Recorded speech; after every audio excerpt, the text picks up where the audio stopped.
दोस्तों, क्या आप जानते हैं कि अमेरिका और रूस मिलिट्री सुपर पावर क्यों माने जाते हैं? क्या यह उनकी मिसाइलों की ताकत के कारण है या इसलिए कि वे घातक हमला कर सकते हैं? नहीं, ऐसा नहीं है। दरअसल वे इसलिए सुपर पावर माने जाते हैं क्योंकि उनके पास ऐसे एडवांस सिस्टम हैं जो दुश्मन के हमलों को पहले ही डिटेक्ट करके हवा में ही नष्ट कर सकते हैं। यानी दुश्मन चाहे जितनी हिम्मत करके हमला कर ले, उनके इन सिस्टम्स के सामने उसका कोई असर नहीं होता और जब वे जवाबी कार्रवाई करते हैं तो उसे कोई भूल नहीं पाता। दोस्तों, एक मजबूत वेपन सिस्टम का सबसे महत्वपूर्ण उद्देश्य अपने देश की रक्षा करना है। आपको जानकर गर्व होगा कि भारत ने भी एक advance airborne early warning system बनाने का फैसला किया है, जिससे हमारे देश की सुरक्षा और मजबूत होगी। आज की इस वीडियो में हम जानेंगे कि यह एयरबोर्न अर्ली वार्निंग सिस्टम क्या है और कैसे यह हमारे भारतवर्ष की रक्षा करेगा। वीडियो में आगे बढ़ने से पहले इस फैसले पर गर्व करते हुए वीडियो को लाइक करें और कमेंट बॉक्स में जय हिंद लिखें। याद रखें, जय हिंद कहना हमारे लिए गर्व की बात है। दोस्तों, आमतौर पर जब एयर फोर्सेस किसी मिशन पर होती है तो वे अपने एयरक्राफ्ट या विशेष विमानों के जरिए हवा में रडार सिस्टम तैनात करती हैं। ये रडार जमीन पर लगाए गए रडार सिस्टम से अलग होते हैं, क्योंकि जमीन पर लगे रडार्स को पृथ्वी की गोलाई यानी अर्थ होराइजन की वजह से एक निश्चित दूरी से आगे देख पाने में मुश्किल होती है। जब ये रडार सिस्टम हवा में ऊंचाई पर लगाए जाते हैं तो उनकी नजरें पृथ्वी की गोलाई के पार भी देखने में सक्षम होती हैं, जिससे काफी दूर की गतिविधियों को भी ट्रैक किया जा सकता है।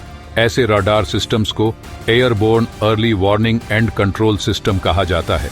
इनका उद्देश्य दुश्मन की गतिविधियों को पहले ही ट्रैक करना होता है, ताकि उनकी दिशा, स्पीड और लोकेशन का अंदाजा लगाकर समय पर एक्शन लिया जा सके। इन सिस्टम्स से वायुसेना को यह फायदा मिलता है कि वे किसी भी हमले या घुसपैठ को पहले ही पहचान कर उसके खिलाफ तैयारी कर सकें। एयरबोर्न अर्ली वार्निंग सिस्टम्स में खास तरह के एयरक्राफ्ट्स होते हैं, जिनके ऊपर एक बड़ा रडार डोम, जिसे रडार डिश भी कहा जा सकता है, लगाया जाता है। ये डोम लगातार घूमता रहता है और 360 डिग्री में दुश्मन के विमानों, मिसाइलों या अन्य गतिविधियों का पता लगाता है। ये सिस्टम न केवल दुश्मन की स्थिति को जल्दी से जल्दी डिटेक्ट करते हैं, बल्कि वे कमांड और कंट्रोल सिस्टम के रूप में भी काम करते हैं, जिससे अन्य मित्र देशों के फाइटर जेट्स को दिशा निर्देश दिए जाते हैं और उन्हें जानकारी मुहैया कराई जाती है कि कहां हमला करना है या कहां बचाव की आवश्यकता है। इस प्रकार के एयरबोर्न अर्ली वार्निंग सिस्टम्स किसी भी देश की वायुसेना के लिए बहुत महत्वपूर्ण होते हैं, क्योंकि ये सिस्टम उन्हें दुश्मन पर एक रणनीतिक बढ़त प्रदान करते हैं और देश की सुरक्षा को मजबूत बनाते हैं। दोस्तों, अभी तक तो आपने जाना कि अर्ली वार्निंग सिस्टम क्या होता है और ये क्या कुछ कर सकते हैं, लेकिन असल सवाल ये भी है कि भारत इन वार्निंग सिस्टम को कहां-कहां तैनात करने वाला है। देखिए दोस्तों, इसका हम सटीक जानकारी नहीं दे सकते हैं, लेकिन मोटा मोटी अंदाजा लगा सकते हैं कि ये अर्ली वार्निंग सिस्टम कहां-कहां लगाने से कितना एडवांस फायदा होगा। आइए एक नजर इस पर भी डालते हैं।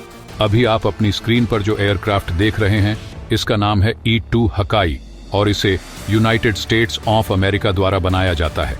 एक ऐसा ही सिमिलर सिस्टम चीन की तरफ से भी बनाया गया है और फ्रेंच एयरक्राफ्ट कैरियर पर भी E-2 हकाई का उपयोग होता है। इन सभी देशों के पास फ्लैट टॉप एयरक्राफ्ट कैरियर्स हैं और इन पर कैटापुल्ट होता है, जिससे हैवी एयरक्राफ्ट्स को लॉन्च किया जा सकता है। चीन के पहले 2 एयरक्राफ्ट कैरियर्स को बनाने से पहले जो 2 एयरक्राफ्ट कैरियर्स चीन के पास थे, वे स्टोबार टाइप के एयरक्राफ्ट कैरियर्स हैं और कुछ उसी तरह के 2 एयरक्राफ्ट कैरियर्स भारत के पास भी हैं। British aircraft carriers HMS queen Elizabeth और HMS प्रिंस ऑफ वेल्स दोनों ही स्की जंप टाइप के हैं।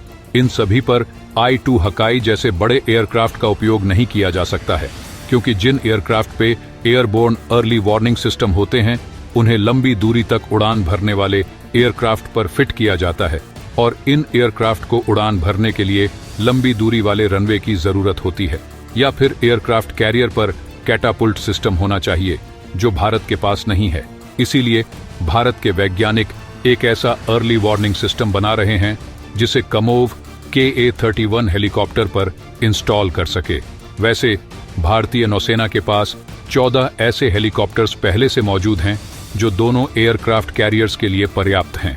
हालांकि इन हेलीकॉप्टर्स का उपयोग केवल एयरक्राफ्ट कैरियर तक सीमित नहीं है, इन्हें पूरी फ्लीट के साथ भी तैनात किया जाता है।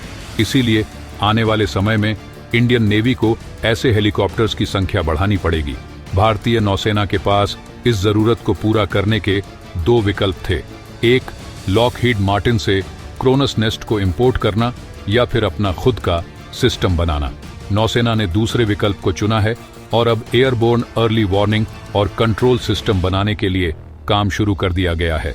फिलहाल उपलब्ध जानकारी के अनुसार यह एयरबोर्न रडार ब्रह्मोस साइज के टारगेट को 5 मीटर की ऊंचाई पर 150 किमी की दूरी से डिटेक्ट कर सकता है। स्टील्थ फाइटर जेट्स और ड्रोन को 200 किमी से और 4.5 जनरेशन एयरक्राफ्ट को लगभग 300 किमी दूर से पहचानने में सक्षम होगा। इसका वजन 700 किलोग्राम से कम होगा और पावर बजट 30 किलोवाट का होगा। यह सिस्टम 2000 से अधिक टारगेट्स को एक साथ ट्रैक कर सकता है। दोस्तों, ये अर्ली वार्निंग सिस्टम देश की तरफ आ रहे किसी भी खतरे की सूचना पहले ही दे देते हैं। इसलिए इस सिस्टम को हमें उसी तरह सम्मान देना चाहिए जैसे हम अग्नि 5 या ब्रह्मोस मिसाइल को देते हैं। तो दोस्तों, आज के इस वीडियो में बस इतना ही। अगर आपने अभी तक इस वीडियो को लाइक नहीं किया है तो लाइक कर लें। चैनल को सब्सक्राइब नहीं किया है तो सब्सक्राइब कर लें। साथ ही बगल में जो बेल आइकॉन का बटन है उस पर ऑल पर क्लिक कर लें। मिलते हैं अगले वीडियो में। जय हिंद, जय भारत।